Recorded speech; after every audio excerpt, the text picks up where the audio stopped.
سری که اساساً درد نمی کرد چرا بستی؟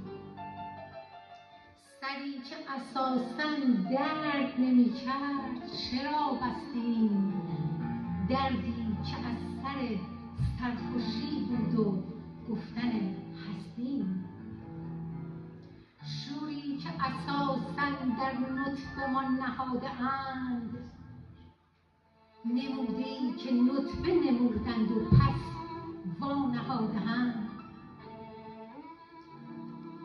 بازی که با پرهای گنجشک به تو انداخته اند، گنجشکی که عقاب بود و ترس در دلش انداختند. رودی که جاری بود و باید به دریا می‌رسید، دریایی که خشک بود و باید به معنا می‌رسید. دنیا همه سرکاری است، سخت نگیر بابا.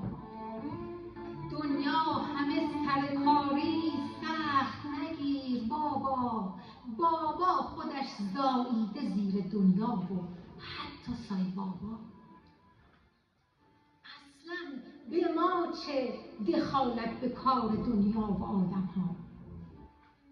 اصلا به ما چه دخالت به کار دنیا و آدم ها؟ ما نخبگان بی عمل اجتماعی و تنها. ای کاش دوران سنگ و قیچی بود و یه قل و قل. ای کاش ساده بودیم و بی فکرهای همچون دوگل. ای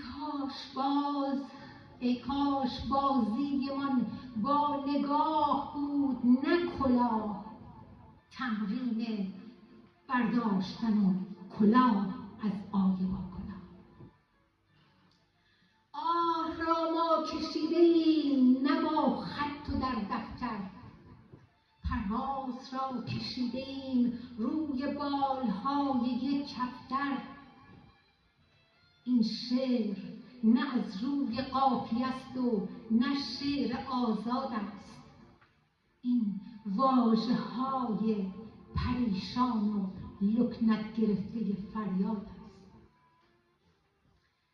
وقتی که تکنیک می‌دانی اما سیلاب‌ها در بدرند، وقتی رد داده مغزت از فشار قوی، سیم‌هات پرخطرند. نجات جان من کین هرج و مرج احوال ماست، نه قافیه های درست شده از چپ و راست. ردیف را زدم عزیز اما به بی ردیفی رسیدم. ردیف را زدم عزیز اما به بی ردیفی رسیدم. من تشنه دیدار نطهای از پیش ندیدم.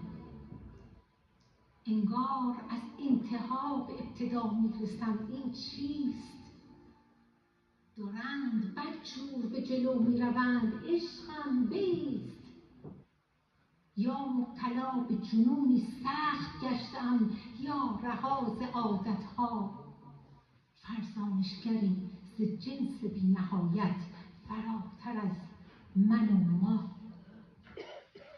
حال عجیبی شده‌ام، این ز درد است یا که از درمان غریق نجاتم و یا غرق شده در تداوم یک طوفان، رها شده در ژرف‌ترین جای آبی تنهایی. طوفان و موج و من غرق در حس آگاهی. بیا ببرم با خود این موج سرکش و سوزان. من آن نیم که بترسم ز جور این دونان. ایستاده قامت و پا در رکاب میرم، برای میهن شاهم که من جهانگیرم.